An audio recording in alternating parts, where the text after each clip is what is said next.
الذي هدانا للإسلام وأرسل إلينا نبيه الآخر محمدا صلى الله عليه وسلم أفضل الأنام فبين برسالته الحلال والحرام وفصل أحكام الصلاة والصيام وأشهد أن لا إله إلا الله وحده لا شريك له الملك الحق العلام وأشهد أن محمدا عبده ورسوله أفضل من صلى لربه وصام صلى الله عليه وعلى آله وأصحابه البررة الكرام وسلم تسليما كثيرا ما دامت الليالي والأيام أما بعد فإن أصدق الحديث كتاب الله وأحسن الحدي حدي محمد صلى الله عليه وسلم شباب بولن وشر الأمور محدثاتها وكل محدثة بدعة وكل بدعة ضلالة وكل ضلالة في النار من قول الله تعالى أعوذ بالله من الشيطان الرجيم يا أيها الذين آمنوا اتقوا الله حق تقاته ولا تموتن إلا وأنتم مسلمون وقال الله سبحانه وتعالى في آيات أخرى يا أيها الناس اتقوا ربكم الذي خلقكم من نفس واحدة وخلق منها زوجها وبث منهما رجالا كثيرا ونساء واتقوا الله الذي تساءلون به والأرحام إن الله كان عليكم رقيبا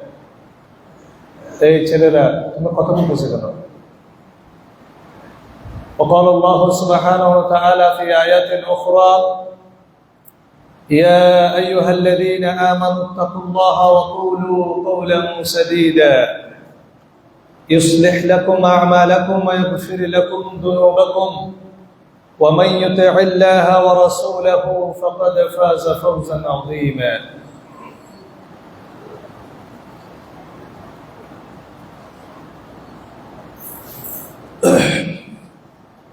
عن ابن عباس رضي الله عنه قال فرض رسول الله صلى الله عليه وسلم زكاة الفطر طهرة للصائم من اللغو والرفث وطعمة للمساكين من أداها قبل الصلاة فهي زكاة مقبولة ومن أداها بعد الصلاة فهي صدقة من الصدقات رواه أبو داود بإسناد صحيح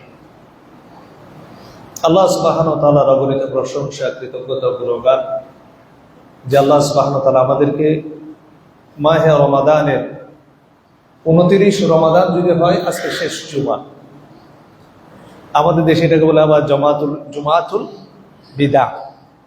বিদায়ী জুমা এই ধরনের কোনো শব্দ হাদিসে নাই বাংলাদেশের মানুষ তো আসলে প্রোডাকশনের ফ্যাক্টরি তো এখানে গার্মেন্টস আছে তো আমরা অনেক প্রোডাকশন করতে পারি ভালো বিভিন্ন ধরনের আইটেম আমাদের প্রোডাকশন হয় আর যদি 30 রমাদান হয় আমরা আরেকটা জুমা ইনশাআল্লাহ পাবো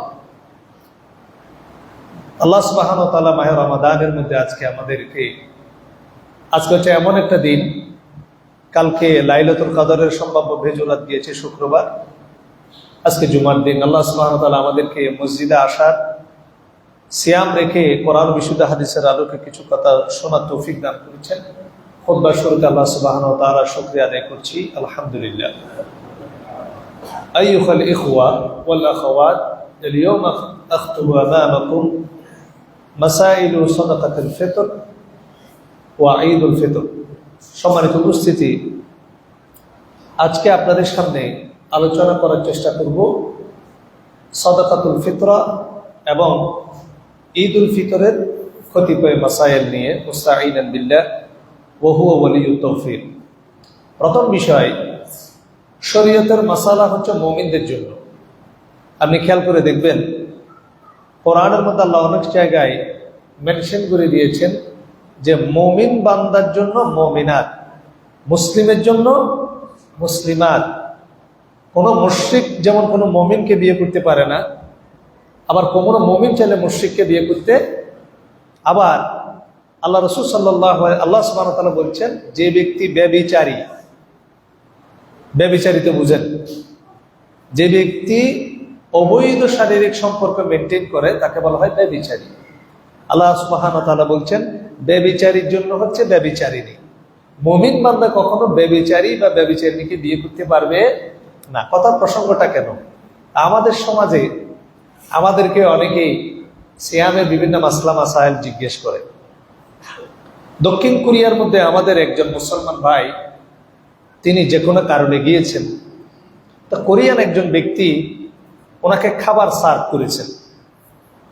তো তিনি বলছেন, this is the month of Ramadan and we Muslim we do fasting in the month of Ramadan, we don't eat, we don't drink. এটা রমাদান মাস, আমরা রমাদান মাসে 30 দিন সিয়াম রাখি। আমরা রমাদান মাসে খাইও না, পানও করি না। তো বলে যে আচ্ছা ঠিক আছে, এটা মনে হয় প্রকাশ্যে খাওয়া দাওয়ার সিস্টেম না, তো গোপনে খান, আমি টেবিলের ভিতরে ব্যবস্থা করে দিচ্ছি। ওদের গোপনেও খাওয়া যাবে না, কিচ্ছু খাওয়া যাবে না। বলে না, কিচ্ছু খাওয়া যাবে না। কখন থেকে? বলে সকাল থেকে সন্ধ্যা পর্যন্ত। তো আপনারা চাইলে তো গোপনেও খাইতে পারেন, হয়তো আল্লাহ দেখতেছে না। আপনারা গোপনেও খান না, মানে কেউ নাই তারপরেও খান না। বলো না, কেউ থাকে না তারপরে খায় না, বলতো সবাই। কুল্লুল মুসলিমিন মিন কুল্লি বালাদ, মিন কুল্লি বালাদ, প্রত্যেক দেশের মুসলমানরা এই আমল। মাশাআল্লাহ, তাই আমি তো আশ্চর্য হয়ে গেলাম আপনাদের ধার্মিকতা দেখে।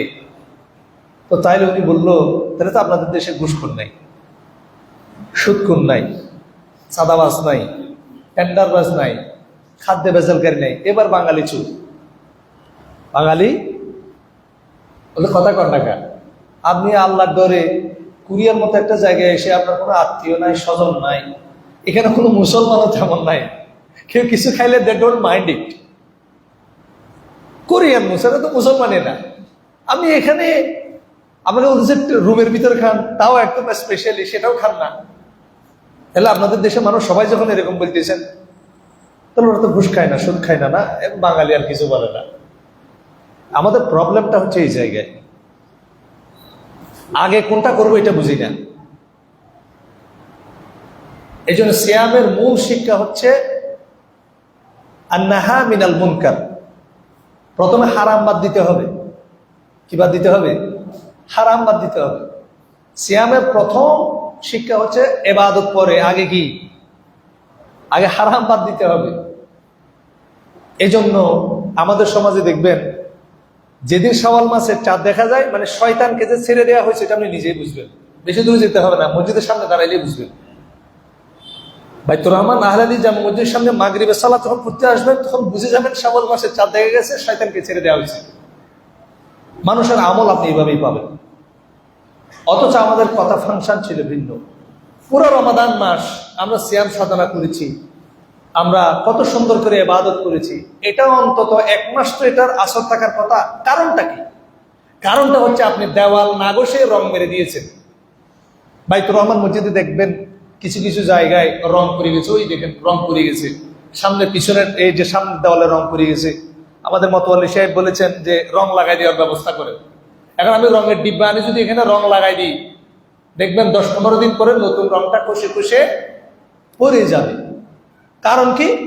কারণ পুরাতন রঙের উপরে নতুন রং লাগে না। তো কি করতে হবে? পুরাতন রংটাকে ঘষা মাজা করতে হবে। কি করতে হবে? কি করতে হবে?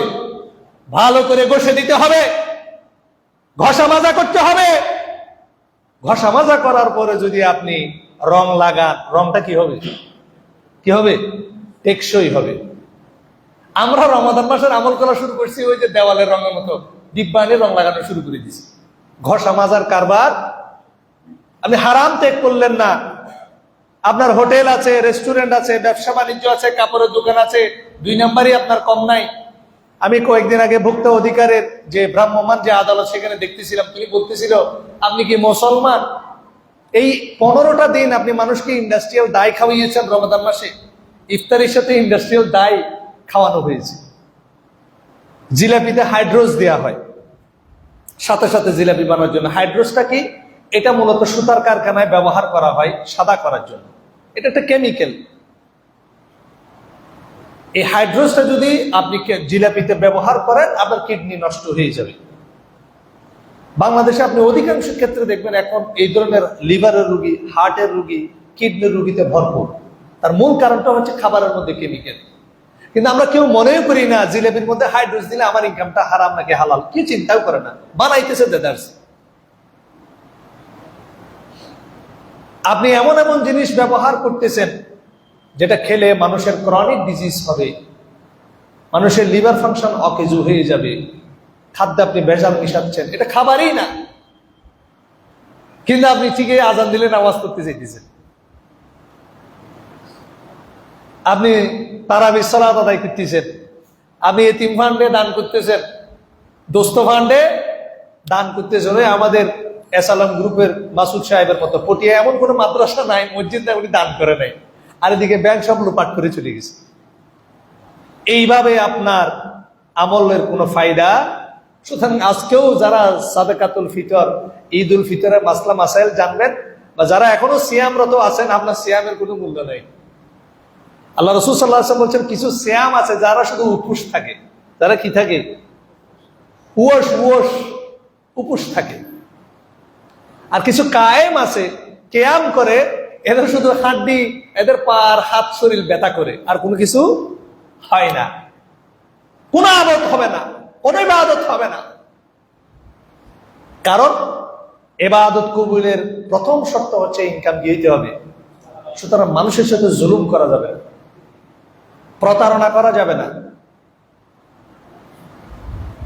আমরা এই জিনিসের মধ্যে সবাই ব্যস্ত। যারা সরকারি অফিসার, আপনি দেখবেন কিছুদিন পরে এই যে ঈদের সফর আসবে না, এখন থেকে শুরু হয়ে গেছে। আপনি এখন এখান থেকে সিএনজি নেন, আগে এখান থেকে নিউ মার্কেটে ভাড়া ছিল 250, এখন বলবে 350। বলতে কেন ভাই? বলতে শপিং করতে যাইতেছে না, তো আমি শপিং করতে যাইতেছি তো সমস্যা। 250 টাকার ন্যায্য ভাড়া, বলতে একটু ঈদের ভাড়া একটু 100 টাকা বাড়াই দিবেন না, এটাই তো হারাম। আপনি ন্যায্য ভাড়া নিবেন, ঈদের দিন দেখবেন 100 টাকার ভাড়া 200 টাকা। উনি এটা মনেই করে নিচ্ছে এটা সিস্টেম বাংলাদেশে, এটা কোনো সমস্যা নাই। ওই যে কিছুদিন আগে একজন মন্ত্রী বললো না যে চুক্তিভিত্তিক কেউ কারোর সাথে যদি কোনো টাকা পয়সা দেয় এটা সাদা বলা যাবে না, সমঝোতার ভিত্তিতে। শয়তানি কথাবার্তা না। পৃথিবীতে কোন ব্যক্তি কাউকে সমঝোতার ভিত্তিতে এরকম ট্যাক্স দিয়েছে জীবনে শুনছেন? এখানে গাড়ির ব্যবসায়ী অনেকেই আছে, আপনি ওখানে যদি জিজ্ঞেস করেন এই ধরনের সমঝোতা আপনারা বিশ্বাস করেন? ফাইজলামিকে আগে আমারে মায়ের সাইজ করে তারপর সমঝোতা বলে, না দিলে তো আমার গাড়ি আটকে দিবে, গাড়ি চালাই দিবে। এইসব বিষয় আমাদের হচ্ছে। কি রিক্সাওয়ালা, কি সিএনজি ওয়ালা, আমরা মনে করি রিক্সাওয়ালার টাকা হালাল। আপনি ঈদের দিন দেখবেন 50 টাকার ভাড়া, সে 100 টাকা নেয়, এটা হারাম না?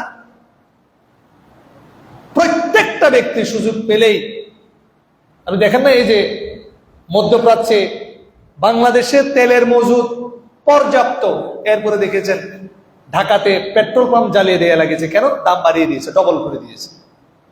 কৃত্রিম সংকট তৈরি করে দেওয়া। পৃথিবীর প্রত্যেকটা জায়গায় দাম কমে, আমাদের এখানে দাম বাড়ে। এই সকল কাজ কারবার করে যারা আজকে বিভিন্ন মসজিদের পাঞ্জাবি টুপি আতর করে রমজানের সিয়াম পালন করতেছেন, আপনার সিয়ামের কোনো দাম নাই। আপনার সিয়াম রাখা না রাখা একই কথা। হয়তো আপনার মাধ্যমে অনেক মানুষ উপকৃত হবে, কিন্তু আপনার কোনো উপকার, আল্লাহর কসম আপনার কোনো উপকার হবে না। এই জন্য আমাদেরকে হারাম থেকে বাদ দিতে হবে। আল্লাহ সুবহানাহু ওয়া তাআলা আমাদেরকে হারাম থেকে ফিরে আসার তৌফিক দান করুক, আমিন। যদি হারাম থেকে ফিরে আসতে পারেন, তারপর আমল করার চেষ্টা করেন, ইনশাআল্লাহ আল্লাহ সুবহানাহু ওয়া তাআলা কবুল করবেন। কারণ আল্লাহ রাসূল সাল্লাল্লাহু আলাইহি ওয়াসাল্লাম স্পষ্ট হাদিস, লা ইয়াদখুলুল জান্নাতা জাসাদুন গুযযিয়া বিল হারাম। কাবা ঘরের মধ্যে উস্কো পুস্কো হয়ে বিশাল লম্বা সফর করে একটা লোক আল্লাহর কাছে ফরিয়াদ করছে, আল্লাহ এবং আল্লাহ রাসূল সাল্লাল্লাহু আলাইহি ওয়াসাল্লাম দেখছেন। তখন সাহাবায়ে কেরামকে আল্লাহ রাসূল সাল্লাল্লাহু আলাইহি ওয়াসাল্লাম জিজ্ঞেস করলেন, এই লোকের দোয়া কি কবুল হবে? তো সাহাবায়ে কেরাম বললেন, ইয়া রাসূলুল্লাহ, কেন কবুল হবে না? কত কষ্ট করে অনেক দূর থেকে সফর করে আসছে, যে মায়া কান্না করে, কান্নাকাটি চোখের পানি ছেড়ে দিছে আল্লাহ, ইয়া রাসূলুল্লাহ কেন দোয়া কবুল করবে না? শোনো, ও যে জামা পরে আছে, পোশাক পরিধান করে আছে, সেটা হারাম। তার যে শরীরের অস্থিমজ্জা গোশত মাংস, সেটা হারামের টাকা। সে যে সফর করে এসেছে এটাও হারামের টাকা, এবার বলে তার ইবাদত কবুল হবে? আমাদের সমাজের মানুষ দেখবেন এই যে রমজান মাস, এখন ইতিকাফের টাইম শুরু হয়েছে না, এখন আপনি ওমরার টিকিট পাবেন না। কেন জানেন? বাংলাদেশের যত ধরনের ব্যবসায়ী আছে সবগুলো সিন্ডিকেট করে জিনিসপত্রের দাম বাড়িয়ে দিয়ে, মানুষের শত শত কোটি টাকা মেরে দিয়ে, দাম বাড়িয়ে দিয়ে কাবাগরের গিলাপ ধরে বসে আছে। আপনি ওমরার টিকিট পাবেন না। এই হচ্ছে বাংলাদেশের হাল হাকিকত। আল্লাহ আমাদেরকে এই ধরনের প্রতারক মুসলমান হিসেবে আল্লাহ সুবহানাহু ওয়া তাআলা আমাদেরকে হেফাজত করুক, প্রকৃতি ইমানদার মুসলমান হওয়ার তৌফিক আমাদেরকে দান করুক, আল্লাহুম্মা আমিন। সম্মানিত উপস্থিতি, প্রথম মাসালা হচ্ছে, যেহেতু আমরা হয়তো আর শুক্রবার পাবো না, যদি 29শে রমাদানে ঈদ হয়ে যায়, আমরা জানি সাদাকাতুল ফিতর বা ফিতরা আদায় করতে হয়। এই ব্যাপারে শরীয়তের হুকুম কি? আল্লাহ রাসূল সাল্লাল্লাহু আলাইহি ওয়াসাল্লাম বলছেন, ফারাদা রাসূলুল্লাহ সাল্লাল্লাহু আলাইহি ওয়াসাল্লাম, এটা আব্দুল্লাহ ইবনে ওমর রাদিয়াল্লাহু আনহু হাদিস, ফারাদা রাসূলুল্লাহ সাল্লাল্লাহু আলাইহি ওয়াসাল্লাম যাকাতাল ফিতর সাআ মিন তামর আও সাআ মিন শাঈর আলাল আবদি ওয়াল হুররা। আল্লাহ রাসূল হাদিসটা খেয়াল করিয়েন, আল্লাহ রাসূল সাল্লাল্লাহু আলাইহি ওয়াসাল্লাম ফরজ করেছেন। আপনারা অবাক হয়ে যাবেন, অনেকেই মনে করেন ফরজ হুকুম কোরআন থেকে আসে, সুন্নত হুকুম হাদিস থেকে আসে। এটা আমাকে মাস্টার্সে জিজ্ঞেস করা হয়েছিল যে ফরজ হুকুম থেকে আসে আর সুন্নত হুকুম থেকে আসে। এই হচ্ছে আমাদের চিন্তাধারা, ফরজ হুকুম হয় কোরআন থেকে, সুন্নত হুকুম হয় হাদিস থেকে। অথচ হাদিসও আল্লাহর ওহী, এটা দ্বারা প্রমাণ হচ্ছে আল্লাহ রাসূল সাল্লাল্লাহু আলাইহি ওয়াসাল্লামকে আল্লাহ শরীয়তের দায়িত্ব দিয়েছেন, তিনি শরীয়ত প্রণয়ন করতে পারতেন, তাকে ইখতিয়ার দেওয়া হয়েছিল। এই জন্য সাদাকাতুল ফিতরাটা আল্লাহ রাসূল ফরজ করে দিয়েছেন বলে সুবহানাল্লাহ। কোন ব্যক্তি যদি হাদিস অস্বীকার করে, কোন ফরজ অস্বীকার করে, সে মুসলমান থাকবে। যারা হাদিস অস্বীকার করে তারা মূলত যাকাতুল ফিতরার ফরজ ইবাদতকে অস্বীকার করে, যার কারণে ইতিকাদিভাবে তারা আর মুসলমান থাকে না। সুতরাং এই ফরজ যে যাকাতুল ফিতর ফরজ হয়েছে হাদিস থেকে, এ দ্বারা বোঝা যায় হাদিসের উপর আমল করা ফরজ। হাদিস বাদ দিলে ওই ব্যক্তি আর মুসলিম মিল্লাতের মধ্যে থাকে না। আল্লাহ রাসূল সাল্লাল্লাহু আলাইহি ওয়াসাল্লাম ফরজ করেছেন কি? যাকাতুল ফিতর, সাদাকাতুল ফিতর, ফিতরার যাকাত। সাআ মিন তামির, এক সা পরিমাণ খেজুর, আও সাআ মিন শাঈর, এক সা পরিমাণ জব বা গম, যেটা আপনারা বলেন জব, গম টাইপের জিনিস, আলাল আবদি ওয়াল হুররা, গোলাম এবং মুক্ত মানুষ। আমরা হচ্ছে স্বাধীন, আর অনেকে আছে কৃতদাস, গোলাম, যদিও এখন সিস্টেমটা নাই।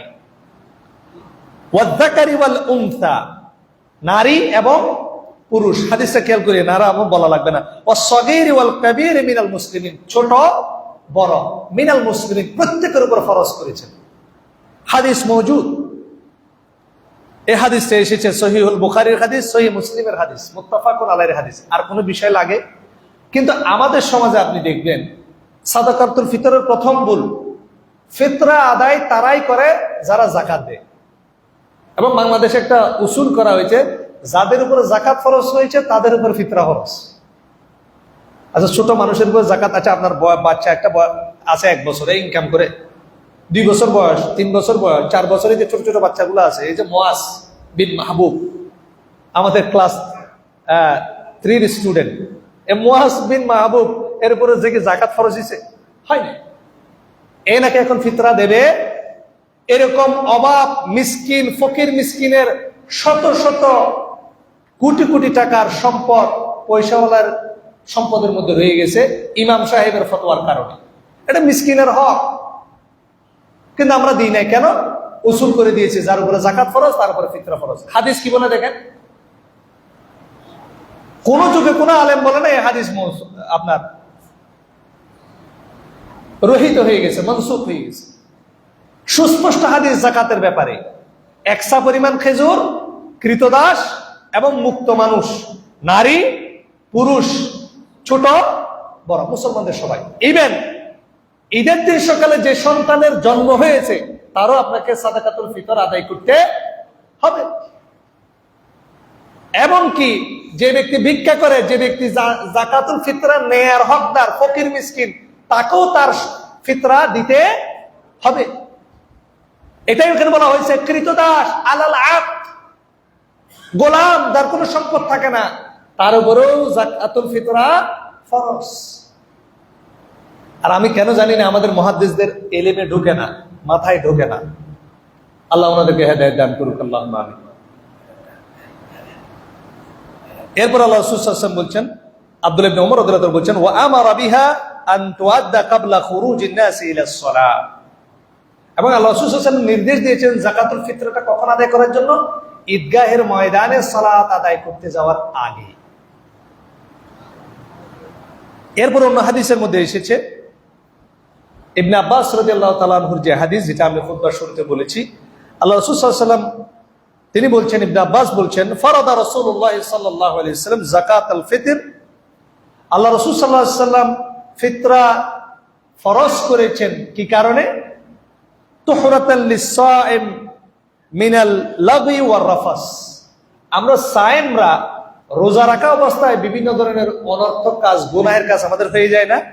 অনেকের সাথে অসংলগ্ন কথা বলে ফেলি, ঠিক আছে না?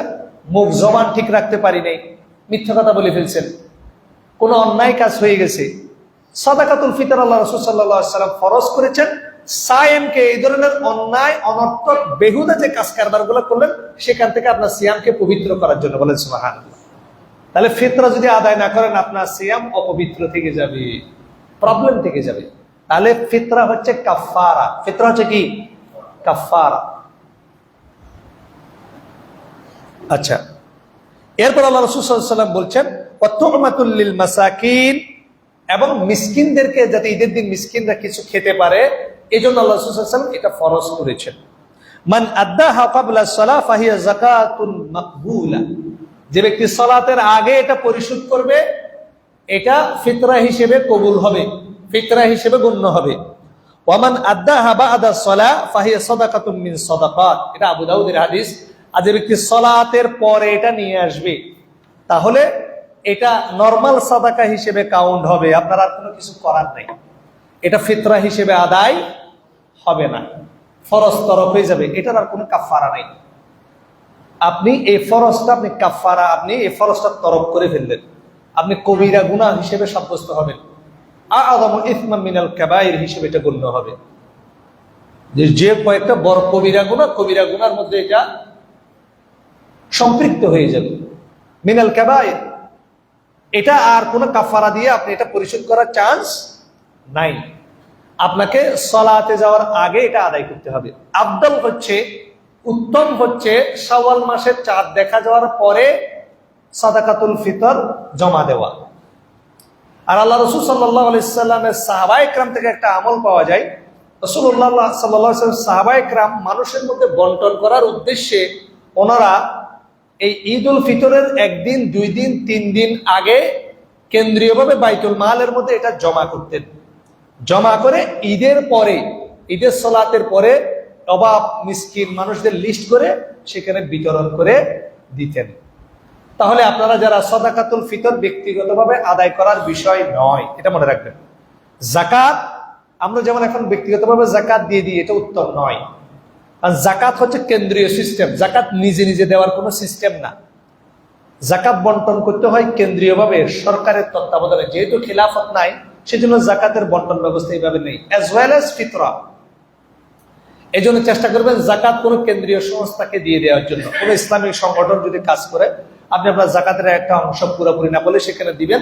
তারা আগে দেখবেন তাদের কার্য ব্যবস্থাপনা, যাকাতের পরিশোধ করার যে সিস্টেম সেটা ঠিক আছে কিনা। যেমন বাংলাদেশে একটা সংগঠন আছে, যদি বা আহলে হাদিস সংগঠন নয়, আস-সুন্নাহ ফাউন্ডেশন, শেখ আহমদুল্লাহ সাহেবের। তিনি তার যাকাত ম্যানেজমেন্টটা প্রশংসা দাবি রাখে। তিনি কাউকে ক্যাশ টাকা দেন না, তিনি মোটরসাইকেল এবং গ্যারেজ বিভিন্ন ধরনের আপনার কার্যক্রমে তিনি প্রশিক্ষণ, কারিগরি প্রশিক্ষণ দেন এবং তাকে একটা দোকানের ব্যবস্থা করে দেন, সেখানে 50,000 1 লাখ টাকা যা লাগে সেটা পরিশোধ করেন। এটা হচ্ছে যাকাত পরিশোধের এক্সাক্ট পদ্ধতি। আফসোসের বিষয় হলো সত্য, আমরা এখনো পর্যন্ত ঈদের বাজার করার জন্য যাকাত দিই, ইফতারি করার জন্য যাকাত দিই। যাকাতের মূল উদ্দেশ্য হচ্ছে কি? স্বয়ং সম্পূর্ণ করা, যাতে আগামী বছর সে নিজে যাকাত দিতে পারে। যাই হোক, অন্য বিষয় সেটা। ঠিক তেমনি ফিতরার বিষয়টা হচ্ছে কেন্দ্রীয়ভাবে এটা আসলে বিলি বন্টন করতে হয়, ব্যক্তিভাবে ফিতরা দেওয়ার বিষয় নয়। এই জন্য আপনারা চেষ্টা করবেন বাইতুর রহমান আহলে হাদিস জামে মসজিদে আমরা প্রতি বছর ফিতরা জমা করি। আপনারা এখানে চাইলে আপনাদের ফিতরাগুলো জমা করতে পারবেন। আমরা লিস্ট করে এখানে এই এলাকার এবং আমাদের দিনী ভাইদের মধ্যে যারা অভাব দরিদ্র মিসকিন থাকবে, অবশ্যই আমরা আমাদের যারা ইমানদার, আমাদের যারা দিনদার ভাইরা রয়েছেন তাদেরকে আমরা প্রায়োরিটাইজ করব। এরপর আমাদের আশেপাশে, এটা যেহেতু গার্মেন্টস অধ্যুষিত এলাকা, অতিরিক্ত গরিব অভাবী মানুষ মিসকিন এখানে আসলে বসবাস করে, হ্যান্ড টু মাউথ, তাদেরকে আমরা লিস্ট করে স্থানীয় আমাদের দিনী ভাইদের সহায়তায় সহযোগিতায় আমরা প্রতি বছর বন্টন করি। এভাবে এবছরে সেটা আমরা করবো ইনশাআল্লাহ। এবার আমাদের সমাজে আমরা প্রমাণ পাইলাম যে সাদাকাতুল ফিতর ফরজ কাদের উপরে। প্রথমে আমাদের সমাজে প্রচলিত নিয়ম হচ্ছে ফিতরা দিতে হবে তাদেরকে যাদের উপর যাকাত ফরজ। এই ফতোয়াটা শুদ্ধ না ভুল? ভুল। ছোট বড়, নারী পুরুষ, কৃতদাস মুক্ত সবাইকে কি দিতে হবে? আপনার ঘরে যতজন ব্যক্তি আছে, এই যে শাওয়াল মাসে ঈদের দিন সকালে জন্ম হয়েছে যে সন্তানটা, তারও ফিতরা আদায় করতে হবে। এবার প্রশ্ন আসে যে কত আপনি কি দিয়ে ফিতরা আদায় করবেন, কি দিয়ে ফিতরা আদায় করবেন? এটা হাদিসের মধ্যে, দুইটা হাদিসের মধ্যে এসেছে। আরেকটা হাদিসে আমরা ডিটেইলস আমরা এই বিষয়টা আমরা জানবো। হাদিসটা এসেছে সহিহ মুসলিমের হাদিস, সহিহ বুখারীর হাদিস 1508, সহিহ মুসলিমে 985 নম্বর হাদিস, মুত্তাফাকুন আলাইহির হাদিস। এই হাদিসটা বর্ণনা করেছেন আবু সাঈদ খুদরি রাদিয়াল্লাহু তাআলা আনহু। এই হাদিসটা শোনার পরে আর কোনো বক্তব্য থাকে না ফিতরার ব্যাপারে। তিনি বলছেন, কুন্না নুখরিজু ইদ কানা ফিনা রাসূলুল্লাহ সাল্লাল্লাহু আলাইহি ওয়াসাল্লাম, আমরা সাদাকাতুল ফিতর বের করতাম কখন? রাসূলুল্লাহ সাল্লাল্লাহু আলাইহি ওয়াসাল্লাম যখন জীবিত ছিলেন। রাসূলুল্লাহ সাল্লাল্লাহু আলাইহি ওয়াসাল্লামের যুগে, সময়ে আমরা ফিতরা বের করতাম, যাকাতুল ফিতর বের করতাম, আন কুল্লি সগীরিন ওয়া কাবীরিন, প্রত্যেক ছোট প্রত্যেক বড়র জন্য, ওয়া কাবীরিন ওয়া হুররিন ওয়া মামলুকিন, হুর মানে স্বাধীন আমাদের মতো, আর মামলুক মানে কৃতদাস, যারা চাকর বাকর। আচ্ছা, সাআম মিন তাআম, তাহলে এই ছোট বড় নারী পুরুষ কৃতদাস মুক্ত সবার জন্য আল্লাহ রাসূলের যুগে ফিতরা বের করা হতো। কতটুকু পরিমাণ? সাআম মিন তাআম। এই হাদিসটা অনেকেই বলে না, তাআম বলেছেন এখানে খাবার। একসা পরিমাণ কি? খাবার। যেই দেশে যে খাবার প্রচলিত সেই দেশে সেই খাবার আপনি দিবেন। আল্লাহ রাসূল সাহাবায়ে কেরামের যুগে মদিনার মধ্যে কি ভাত খাইতো ওরা? এরা কি মাছে ভাতে আরবি ছিল? মাছে ভাতে কোরাইশ এরা ভাত খাইতো না। ওরা কি খাইতো? খেজুর খাইতো, কিশমিশ খাইতো, জব খাইতো, পনির খাইতো, খেজুর খাইতো। এবং পরবর্তীতে মদিনাতে পরবর্তীতে সিরিয়া থেকে গম আসা শুরু করেছিল, তারপর গম খেত। এই জন্য তারা গম দিয়ে কি দিত? ফিতরা দিত। খেজুর দিয়ে ফিতর দিত, যা খাইতো সেটা দিয়ে ফিতর দিত। কারণ আমরা কি প্রতিদিন খেজুর খাই? হ্যাঁ, আজওয়া 3 বেলা। পনির খান, কিশমিশ খান, আপনি কি খান? কি খান? আমার বিষয়টা আবার ভিন্ন। আপনি যদি ভাত খান, আপনি ভাত দিবেন, চাল দিবেন। এটা এখানে হাদিসের ভাষ্য, সাআম মিন তাআম, একসা পরিমাণ খাদ্যদ্রব্য। এরপর আও অথবা সাআম মিন আকিক, একসা পরিমাণ পনির। আও সাআম মিন শাঈর, একসা পরিমাণ গম বা জব। আও সাআম মিন তামর, একসা পরিমাণ খেজুর। আও সাআম মিন জাবিব, একসা পরিমাণ কিশমিশ। দেখেন, তাহলে এই খাদ্যদ্রব্যগুলো দিয়ে একসা পরিমাণ ওনারা ফিতরা বের করতেন। তাহলে আমরা প্রমাণ পেলাম যে আল্লাহ রাসূল সাল্লাল্লাহু আলাইহি ওয়াসাল্লামের যুগে খাদ্যদ্রব্য দ্বারা ফিতরা দেয়া হতো। আপনি যে খাবার খান, যে চালের যে মানের চাল খান, একসা পরিমাণ আপনি ফিতরা বের করবেন। এখন আমাদের সমাজে আর একটা মারামারি, সেটা হচ্ছে ফিতরা টাকা দিয়ে দিবেন বা ফিতরা খাবার দিয়ে দিবেন, এই এক মারামারি। আবার যারা খাবার দিবেন এনাদের মধ্যে ইখতিলাফ, কয় কেজি দেব? কেউ বলে 2.5 কেজি, কেউ বলে 3 কেজি, কেউ বলে 3.5 কেজি, কেউ বলে 3200 গ্রাম। আজকে সকালে একজন ফোন দিয়েছে, ভাই আমাদের আলেমরা 3 কেজি বলতেছে, কেউ 2.5 কেজি বলতেছে, করবো কি? তো প্রথম বিষয় হচ্ছে যে আল্লাহ রাসূল সাল্লাল্লাহু আলাইহি ওয়াসাল্লামের যুগে যে মিকিয়াল গুলো ছিল, এই যে সা এবং মুদ, এগুলো হচ্ছে মিকিয়াল, এগুলো ওজন না, 1 কেজি 2 কেজির ওজন না। তাহলে সা এবং মুদ কিভাবে হিসাব করা হতো? এই একসা পরিমাণ 4 মুদ। একসা পরিমাণ কয় মুদ? 4 মুদ। মুদ মানে কি? মুদ মানে হচ্ছে, আমরা চট্টগ্রাম ভাষায় হোঁস বলি, হোঁস। হোঁস বুঝেন? এই এক হোঁস, এটা হচ্ছে হোঁস। দুই হাতকে এভাবে মিলাবেন, এটাকে বলা হয় অঞ্জলি। আর চট্টগ্রাম ভাষায় বলে কি? হোঁস, হোঁস। ঠিক আছে? মধ্যম মানে, যেমন আমার সাইজ হচ্ছে 5 ফিট 6.5 ইঞ্চি, আমি মধ্যম মান। আমার যে হোঁস, এই এক হোঁস যদি আমি এভাবে চাল নিই, 1 মুদ। কয় মুদ? এভাবে যদি 4 বার নিই, 1 সা। ক্লিয়ার? 2.5 কেজি ভাত, 3 কেজি ভাত। এবার আপনি এবার মুদ দেন, এই মারামারির দরকার নাই। আবার দেখিয়ে যে আমাদের আলমগীর ভাই একজন আছে, উনি 6 ফুট 2 ইঞ্চি, ওনার হোঁস হবে না। ঠিক আছে? আবার আমাদের কিছু ভাই আছে 4 ফিট 2 ইঞ্চি, ওনাদের হোঁসও হবে না, লম্বাও হবে না, বাটিও মিডিয়াম সাইজ। আমাদের জাহিদ ভাই সাইজ হলে ঠিক আছে, মিডিয়াম সাইজ। মিডিয়াম সাইজের 4 অঞ্জলিতে 1 সা। কয় অঞ্জলি? 4 অঞ্জলি, 4 মুদ। 1 অঞ্জলিতে 1 মুদ, 4 অঞ্জলিতে 1 সা। আর কোনো ইখতিলাফ নাই। তো আমাদের উলামা ইকরাম চালের ক্ষেত্রে দেখেছেন, বেশিরভাগ ক্ষেত্রে 4 বার যদি এরকম মিডিয়াম সাইজের কোনো ব্যক্তি, আপনি বাসায় গিয়ে দেখবেন, আপনার যে চাল, মোটা চাল চিকন চালের কিছু পার্থক্য হতে পারে, 4 বার যদি আপনি এভাবে দেন, এটা 2.5 কেজিও হয় না। 2100 গ্রাম হয়, 2200 গ্রাম হয়, 2300 গ্রাম হয়, 2400 গ্রাম হয়। সিদ্ধ চাল দেন, আতপ চাল দেন, বেশিরভাগ ক্ষেত্রে এতটুকু ওজন হয়। সেক্ষেত্রে আমার মতামত হচ্ছে 2.5 কেজি দিলে হয়ে যাবে, এটা আমার মত। এবং বাকিটা আপনারা যদি মনে করেন 2.5 কেজি দিলে কম হয়ে যাবে কিনা, আল্লাহ আপনার মধ্যে একটা এহসান রেখেছেন, বেশি দিলে কোনো সমস্যা। আপনি 10 কেজি দেন না, অসুবিধা আছে? 10 কেজি দেন, খেজুর দেন, আজওয়া দেন, মাশাআল্লাহ 2.5 কেজি করে আজওয়া দেন, অসুবিধা আছে? কোনো সমস্যা নেই। কিশমিশ দেন, কেজি মনে হয় 1100 টাকা, কোনো সমস্যা নেই। কিন্তু আপনি যদি চাল দিয়ে দেন, 2.5 কেজি সর্বনিম্ন দিলে আদায় হয়ে যাবে। এর চেয়ে বেশি হলে তো আল্লাহ আপনাকে বেশি দেবে, আলহামদুলিল্লাহ। মিসকিনকে খাবার দেবেন, অসুবিধা কি? তাহলে খাদ্যদ্রব্য দিয়ে আমরা ফিতরা দেব, 1 সা পরিমাণ আমরা ফিতরা দেব, এবং এটার পরিমাণ হবে 2.5 কেজি সর্বনিম্ন। এর উপরে আপনি যা দিতে পারেন। এবার আসেন, আবু সাইদ খুদরি কি বলছেন, টাকা দেওয়ার বিষয়টা কোত্থেকে এসেছে? ফালাম নাজাল তুখরিজুহু হাত্তা কাদিমা আলাইনা মুআবিয়া ইবনু আবি সুফিয়ান হাজ্জান আও মুতামিরান। আমরা এভাবেই আল্লাহ রাসূল সাল্লাল্লাহু আলাইহি সাল্লামের যুগ থেকে মুআবিয়ার আমল পর্যন্ত, দেখেন, আল্লাহ রাসূলের যুগ, আবু বকর রাদিয়াল্লাহু তাআলার যুগ, ওমর রাদিয়াল্লাহু তাআলার যুগ, ওসমান রাদিয়াল্লাহু তাআলার যুগ, আলী রাদিয়াল্লাহু তাআলার যুগ পর্যন্ত, 37 হিজরি পর্যন্ত আবু সাইদ খুদরি তখনও বেঁচে ছিলেন। তিনি বলছেন আমরা এইভাবেই কি দিতাম, ফিতরা। কিন্তু যখন মদিনার মধ্যে মুআবিয়া ইবনে আবু সুফিয়ান যখন খলিফা হয়, তিনি হজ অথবা উমরাহ যখন মদিনায় আসেন, তখন কি হলো? ফাকাল্লামান নাসা আলাল মিম্বার, তিনি মিম্বরে মানুষের সামনে কথা বললেন, মিম্বরে দাঁড়িয়ে তিনি মানুষকে খুতবা দিলেন। ফাকানা ফীমা কাল্লামা বিহিন নাস আন ক্বালা ইন্নী উরা আন্না মুদ্দাইনি মিন সামরাইশ শাম তা'দিলু সা'a মিন তামার।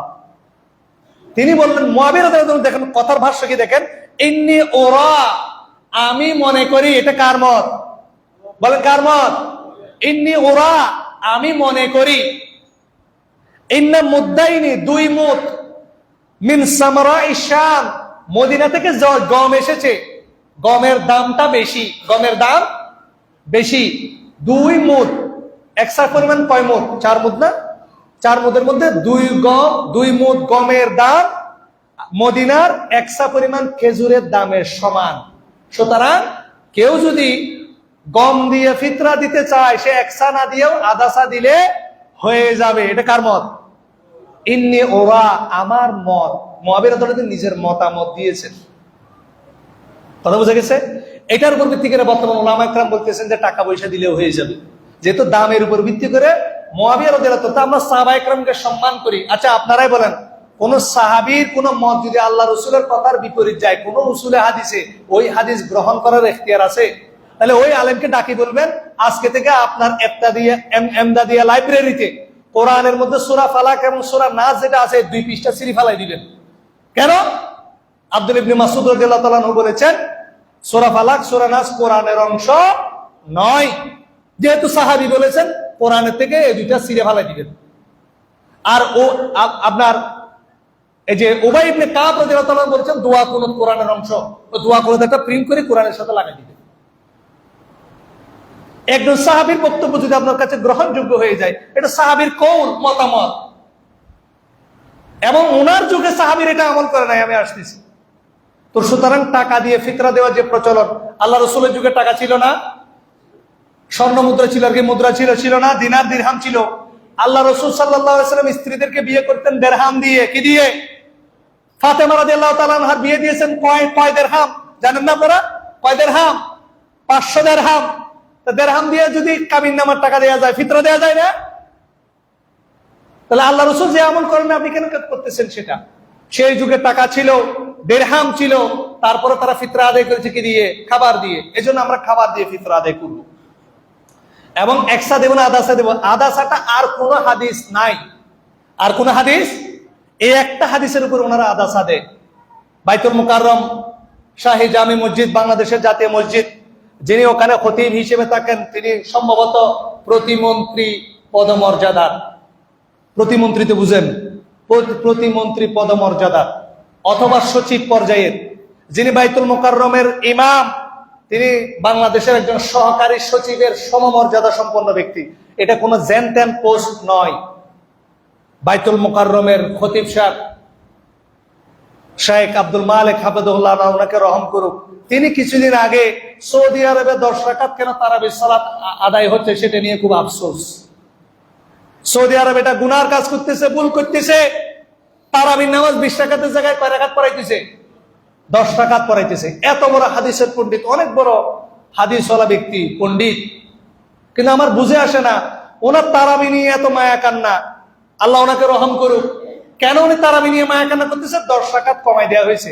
এবার আমি ওনাকে প্রশ্ন করি, ইয়া শাইখ, তারাবির নামাজ ফরজ না সুন্নাত? বলেন। হানাফি মাযহাব অনুযায়ী তারাবি নামাজ সুন্নাত না ফরজ? ওনারা নাকি কিয়ামতের ময়দানে বলবে, আল্লাহ আহলে হাদিসদেরকে জাহান্নামে দিয়েন কেন? এরা নামাজ কমাই দিছে, আর আমাদেরকে জান্নাতে দিয়েন কেন? আমরা নামাজ বাড়াই করছি। এটা ওনাদের বক্তব্য। মুফতি আব্দুল মালিক সাহেব খুব আফসোস করে বলতেছেন, কেন 10 রাকাত করা হয়েছে? কিন্তু মুফতি আব্দুল মালিক সাহেবের মুখ থেকে ফরজ ইবাদত, সুন্নাত নফল নিয়ে ওনাদের মাথা ব্যথা জান্নাতে চলে যেতেছে। কিন্তু ফিতরা যে উনি আদাসা দেয়, এ বাংলাদেশে যে আদাসা ফিতরা দেওয়া হয়, গরিব মিসকিনের হক, একজন সাহাবীর একটা মতামতের উপর ভিত্তি করে যুগ যুগ ধরে আদাসা পরিমাণ ফরজ ইবাদত যে মাহরুম করে ফেলতেছে, এটা নিয়ে কোনো জবান, অন্তরের মধ্যে ব্যাধি চলে আসেছে। কোরআন হাদিস শুধুমাত্র পড়লে হবে না। এই জন্য বলছেন, ওয়ামাই ইউরিদিল্লাহু বিহি খাইরা ইউফাক্কিহু ফিদ্দীন। আল্লাহ যার কল্যাণ চান, আপনি ক্লিন শেপ হতে পারেন, সাধারণ মানুষ হতে পারেন, আল্লাহ আপনার কল্যাণ চাইলে আপনাকে দ্বীনের বুঝ দিবেন। এত বড় মুফতি আল্লামা কিন্তু এই কথা মাথার মধ্যে ঢুকে নফল ইবাদত দিয়ে জান্নাতে যাবে, নফল ইবাদত নিয়ে কত কান্না। ফরজ ইবাদত 50% বাদ দিয়ে দিয়েছেন, কোনো খবর, কোনো কথা নাই। এগুলাকে বলা হচ্ছে আসাবিয়া, দলকানা। এগুলাকে বলা হয় তাকলিদ, অন্ধ ব্যক্তি বোঝা। এটা ইসলামের মধ্যে হারাম। আল্লাহ আমাদেরকে হেফাজত করুক, আমিন। দেখেন, এই মুআবিয়া রাদিয়াল্লাহু তাআলা আনহুর আমল সাহাবীরা মানে নাই। তিনি কি বলছেন? ফাআখাযান নাস বিযালিক। মানুষ এটাকে গ্রহণ করা শুরু করছে। বোঝা যাচ্ছে মানুষ কম দিতে পারলে ভালো না। মানুষ এই মুআবিয়া রাদিয়াল্লাহু তাআলার মতটাকে গ্রহণ করে তারা এটার উপর আমল করা শুরু করেছে অনেকেই, যেটা এখনো পর্যন্ত চলমান। কিন্তু ক্বালা আবু সাঈদ খুদরি রাদিয়াল্লাহু তাআলা আনহু ওখানেই বলছেন, ফাআম্মা আনা ফালা আযালু উখরিজুহু কামা কুনতু উখরিজুহু আবাদা মা ইশতু। আল্লাহ রাসূল সাল্লাল্লাহু আলাইহি ওয়াসাল্লাম যুগে আমরা যে পরিমাণ ফিতরা আদায় করেছি, আমি যতদিন বেঁচে আছি ওই পরিমাণে ফিতরা আদায় করব, আদাসা হবে। আমরা মুআবিয়া রাদিয়াল্লাহু তাআলা আনহুর এই ফতোয়ার উপরে আমল করি। বুঝতেছেন আপনি? আব্দুল মালিক বিন মারওয়ান উমাইয়া, তিনি তাবী ছিলেন। তিনি দেখলেন আগে খুতবা দিয়ে ফেললে ভালো, ঈদের সালাতে নামাজ পড়ে খুতবা দিলে মানুষ হাঁটা শুরু করে। আমাদের মধ্যে কিছু আছে 10 মিনিট 20 মিনিট বসতে চায় না। ওনার মনে কত লম্বা কাজ, সারাদিন করে আছে, একটু খুতবাটা শোনেন। আমাদের মধ্যে ফতোয়ার বিষয়ে অনেক সমস্যা। ফতোয়া কয় রাকাত পড়লে চলবে, নালে চলবে না। জুমার ঈদের সালাত আপনি সুন্নতের জন্য না শুনে চলে যাবেন, এটা কোন ধরনের চিন্তাধারা আমাদের? এখান থেকে আমাদেরকে বের হয়ে আসতে হবে। তো মালিক ইবনে মারওয়ান দেখলেন মানুষ খুতবা শোনে না, উনি আগে খুতবা দেওয়া শুরু করছে। আল্লাহ রাসূল সাল্লাল্লাহু আলাইহি ওয়াসাল্লাম খুতবা আগে দিতেন না সালাত আগে পড়তেন? সাহাবায়ে কেরাম, মালিক বিন মারওয়ানের মনে হলো তাবি, ওনার মনে হলো যে আগে নামাজ পড়ে ফেলি, আগে খুতবা দিয়ে দিই, জুমার খুতবার মতো আর কি, আগে খুতবা পরে নামাজ। আবু সাঈদ খুদরি রাদিয়াল্লাহু তাআলা আনহু ঈদগার ময়দান থেকে বের হয়ে চলে এসেছেন, আমি তোমার পিছনে সালাত আদায় করব, কারণ তুমি আল্লাহ রাসূল সাল্লাল্লাহু আলাইহি ওয়াসাল্লামের বিপরীত কাজ করেছো। তা আমরা কি সাহাবীর মতো হব নাকি মানুষের কথার অনুসরণ করব? আমরা সাহাবীর আমলের উপর ইস্তেকামত থাকবো। এই জন্য আমরা আল্লাহ সুবহানাহু ওয়া তাআলার কাছে শুকরিয়া আদায় করি, এত সমালোচনা এত কিছুর পরও আমরা সুন্নাতের উপর ইস্তেকামত আছে, আলহামদুলিল্লাহ। এবং আমরা আশা করব আমরা যত অন্যায়কারী হোক না কেন, সুন্নাতের প্রতি মুহাব্বতে ইস্তেকামতের কারণে আল্লাহ সুবহানাহু ওয়া তাআলা আমাদেরকে হয়তো ক্ষমা করে দিয়ে জান্নাত দিয়ে দিবেন ইনশাআল্লাহ। এটাই হচ্ছে আমাদের গ্রহণযোগ্যতা এবং বিশেষত্ব। এবং পুরো পৃথিবীর মধ্যে আমাদের এই টেন্ডেন্সির কারণে পৃথিবীর মধ্যে আহলে হাদিসরা কি হানাফি হয় নাকি অন্যান্য মাসলাকের মানুষ আহলে হাদিস হয়? আমি আহলে হাদিস থেকে হানাফি হয় এগুলো গুণে ধরা কিছু মানুষ, ইল্লা মাশাআল্লাহ। কিন্তু লক্ষ লক্ষ মানুষ হকের দাওয়াত কবুল করছে এবং এই সিলসিলা কোনো কিছু দিয়ে বন্ধ করা যাবে না ইনশাআল্লাহ। সম্মানিত উপস্থিতি, ফিতরার অনেক আলোচনা হলো, এবার একটু চেষ্টা করব অল্প সময়ে যে ঈদের সালাত। আমরা ঈদের মাসালে অনেকেই জানি, ঈদ উল ফিতরের সময় আমরা প্রথম হচ্ছে চাঁদ দেখা যাওয়ার পরে আমরা নতুন চাঁদের দোয়া করব, নতুন চাঁদের দোয়া করবেন। এটা অনেকে আমল করেন না, চাঁদ নিজে দেখা সুন্নাহ। এবং দোয়া করবেন আল্লাহুম্মা আহিল্লাহু, যে আয়াত যে দোয়াটা রয়েছে সে দোয়াটা পুরোটা পড়বেন, না পারলে দেখে দেখে পড়বেন, কোনো সমস্যা নেই। এরপরে তাকবীর দিবেন, কি দিবেন? তাকবীর দিবেন, আল্লাহু আকবার আল্লাহু আকবার লা ইলাহা ইল্লাল্লাহ আল্লাহু আকবার আল্লাহু আকবার ওয়ালিল্লাহিল হামদ, অথবা আল্লাহু আকবার কাবীরা ওয়ালহামদুলিল্লাহি কাসীরা ওয়া সুবহানাল্লাহি বুকরাতাও ওয়া আসীলা। ইমাম শাফিঈ এটাকে সুন্দর বলেছেন। তাকবীর দিবেন। এরপরে ঈদের দিন রোজা রাখা হারাম। ঈদের দিন সকালে, ঈদের দিন ঈদগাহে আসার আগে বা ঈদগাহে আসার সময় সাদাকাতুল ফিতরাটা নিয়ে আসবেন। এবং আল্লাহ রাসূল সাল্লাল্লাহু আলাইহি ওয়াসাল্লাম ঈদ উল ফিতরের দিন বেজুর সংখ্যক খেজুর খেয়ে আসতেন। বেজুর সংখ্যক, এটা সুন্নাত। আমরা চেষ্টা করব বেজুর সংখ্যক খেজুর খেয়ে আসার জন্য, এবং মিষ্টি জাতীয় কিছু খাওয়ার চেষ্টা করব। আফদল হচ্ছে খেজুর খেয়ে আসবে। আমাদের মধ্যে অনেকে সেমাই খায়, সেমাই এটা আর্টিফিশিয়াল জিনিস, খেজুর খান ভালো জিনিস। সুন্নতের প্রতি, সুন্নতের মধ্যে রহমত রয়েছে, বারাকা রয়েছে।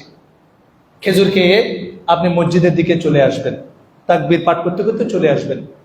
আল্লাহ রাসূল সাল্লাল্লাহু আলাইহি ওয়াসাল্লামের বাইহাকির মধ্যে একটা হাদিস রয়েছে, আল্লাহ রাসূল সাল্লাল্লাহু আলাইহি ওয়াসাল্লামের একটা কাপ জুব্বা ছিল, যে জুব্বাটা তিনি রেখে দিতেন শুধুমাত্র ঈদের সালাতে তিনি পরিধান করতেন। এই জন্য সম্ভব হলে ঈদের সালাতের মধ্যে নতুন কাপড় পরে আসবেন। আমাদের আবার বাংলাদেশে বিশেষ করে ছোট বাচ্চাদের একটা বদ অভ্যাস আছে, যেটা আমাদেরও ছিল, নতুন কাপড় যেগুলো কিনতাম এগুলো ঈদের সালাতে পরে যাইতাম না, মানুষ দেখি ফেলবে। এই জন্য পুরান কাপড় পরে ঈদের নামাজ পড়তাম আর গিয়ে নতুন কাপড় পরতাম। এটা করা যাবে না। সন্তানদেরকে সবাইকে নতুন কাপড় পরিধান করাবেন, তবে একটা অনুরোধ, সেটা হচ্ছে নতুন জুতা পরে আসবেন না। নতুন জুতা, যেখানে নামাজ পড়া সব নতুন করবেন, জুতাটা নতুন করবেন না। কারণ আপনি নামাজ পড়ার পর জুতাটা কি করবো, কুল্লা হারামের দেশ, এই নতুন জুতা আর পাওয়া যাবে না। ঈদের দিন আবার জুতা থেকে কিনবেন। এই জন্য আমার মাসালা হচ্ছে জুতা পরে আসবে না, জুতা পুরান করলে সমস্যা নাই, আর সবগুলো নতুন করিয়েন। সন্তানদেরকে ঈদের সালাতে নিয়ে আসবেন, নিজের পরিবারকে ঈদের সালাতে নিয়ে আসবেন ইনশাআল্লাহ। বাইতুর রহমান আহলে হাদিস জামে মসজিদ এবং আমাদের নাসিরাবাদ গার্লস স্কুলে, সরকারি গার্লস স্কুলে উন্মুক্ত ময়দানের আপনার এই ঈদ উল ফিতরের ব্যবস্থা করা হবে। আমি স্থানীয় আমাদের মুসল্লিদেরকে নিয়ে আমার একটা পরিকল্পনা ছিল, এই বছর পারি নাই, আগামী বছর আমরা চেষ্টা করব সি বিচ বা আমাদের একটা জায়গা রয়েছে এখানে 3 ঘন্টা, ওই জায়গাটা যদি ভরাট করা যায়, আমরা ইনশাআল্লাহ আগামী বছর থেকে আমরা উন্মুক্ত ময়দানে ঈদের সালাত আদায় করার চেষ্টা করব। উত্তম হচ্ছে উন্মুক্ত ময়দানে ঈদের সালাত আদায় করা। উন্মুক্ত ময়দান থাকার পরেও যারা বড় মসজিদের দোহাই দিয়ে মসজিদে ঈদের সালাত আদায় করে, এটা সুন্নতের সুস্পষ্ট খেলাফ, এই কাজ করা যাবে না। এবং মহিলাদেরকেও ঈদের সালাতে নিয়ে আসতে হবে। মহিলাদেরকে 3 ধরনের ফতোয়া মহিলাদের ক্ষেত্রে পাওয়া যায়, যে 5 ওয়াক্ত সালাতের ক্ষেত্রে মহিলারা না আসলে ভালো, আসলে কেউ বাধা দেবেন না, না আসা উত্তম। আর জুমার সালাতে আসতে পারে, আর ঈদের সালাতে অবশ্যই আনতে হবে। কথা বোঝা গেছে? মহিলাদের ক্ষেত্রে মাসালা 5 ওয়াক্ত সালাতে না আসলে ভালো, আসলে বাধা দিবেন না।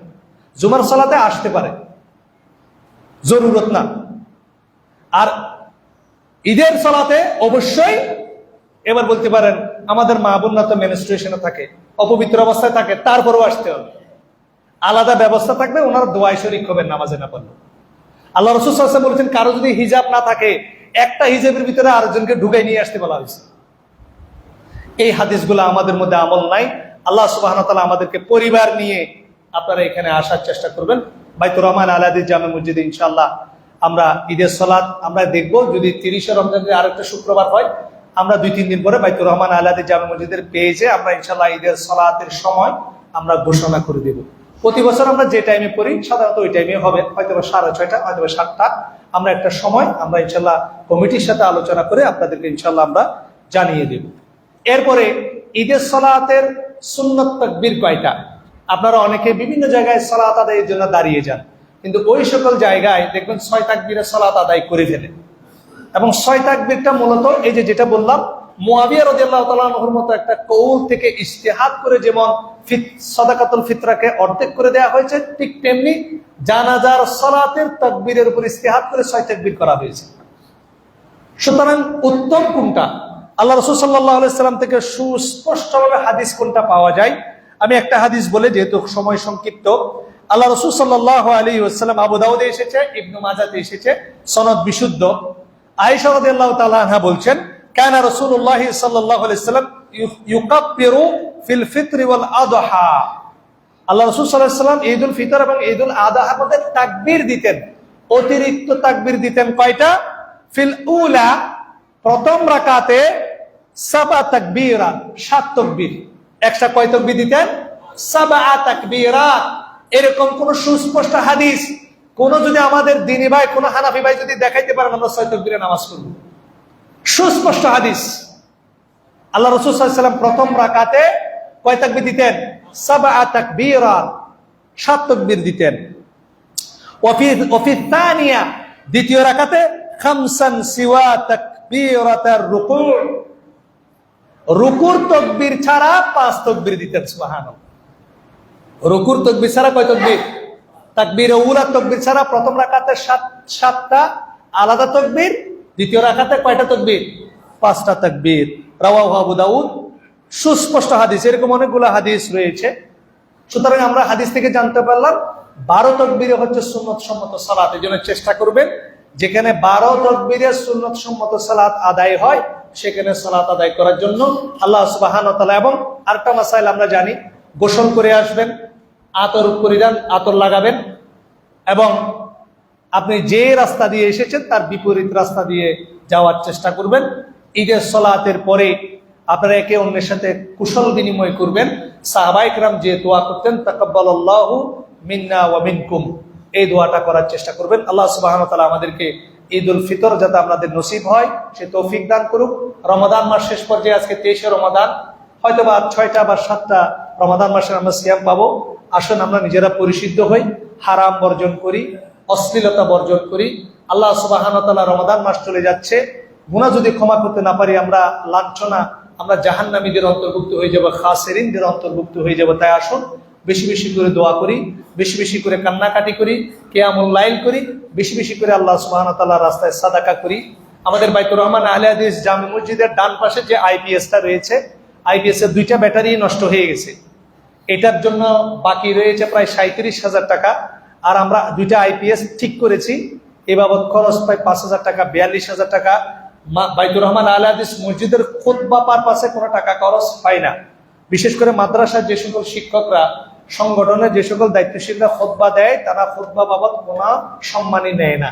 আপনারা অনেকে চিন্তা করেন যে খুতবার মনে হাদিয়া বেশি পাওয়ার জন্য অনেক সবসময় দানের কথা বলে, মসজিদে দান করলে খুতবাটা ভালো পাওয়া যাবে। বিষয়টা এমন নয়। সংগঠনের যারা দায়িত্বশীল, মাদ্রাসার যারা দায়িত্বশীল, যারা খুতবা দেয়, তারা খুতবা বাবদ কোনো পারিশ্রমিক নেয় না। এবং যারা বিশেষ করে যারা বাইরে থেকে মেহমান আসে ওনাদেরকে হাদিয়া দিতে হয়। তো সেজন্য এই পারপাসে আমাদের খরচ না, আমাদের খরচ হচ্ছে এই যে ইলেকট্রিক বিল এবং এই যে আমাদের জিনিসপত্র কেনা, যেমন আমাদের যে আইপিএস এর খরচ, প্রতি মাসে অনেক টাকা ইলেকট্রিক বিল যায়, 10,000 টাকার কাছাকাছি মসজিদে ইলেকট্রিক বিল লাগে। সুতরাং 4টা জুমাতে আমাদের টাকা ওঠে, একটা জুমাতে যদি অন্তত 3,000 টাকা উঠে তাও ইলেকট্রিক বিল দেওয়া যায়। কিন্তু এর চেয়ে কম আমাদের অনেক সময় 1100 টাকা উঠে, 1200 টাকা উঠে, মুসল্লি কিন্তু 600-700। এগুলো আপনারা একটু খেয়াল রাখবেন, কারণ ফ্যানের বাতাসও তো আমরা আপনারাই খাইতেছি, এই যে মাইকের আওয়াজ তো আমরাই আপনারা খাইতেছি, আইপিএস ব্যাটারি এগুলো আপনাদের জন্যই নেওয়া হয়েছে। সুতরাং মসজিদের আলাদা কোনো ইনকামের ব্যবস্থা নাই, আমরা দান করলে সেখান থেকে মসজিদের কার্যক্রমগুলা আমরা নির্বাহ করি। সেজন্য আমরা এই মসজিদে, আল্লাহর মসজিদের জন্য আমরা দানের হাতকে প্রশস্ত করে দেওয়ার চেষ্টা করব। যে 100 টাকা পারবেন 100 টাকা দিবেন, যিনি 500 টাকা পারবেন 50 টাকা হলে 50 টাকা দিবেন, দান বক্সে দিয়ে দিলে হয়ে যাবে ইনশাআল্লাহ। অথবা কেউ যদি এক্সট্রা ভাবে দিতে চান আপনারা অফিসে যোগাযোগ করবেন। আকুলু কওলি হাদা ওয়া আস্তাগফিরুল্লাহ লি ওয়া লাকুম ফাস্তাগফিরু ইন্নাহু হুয়াল গফুরুর রহিম।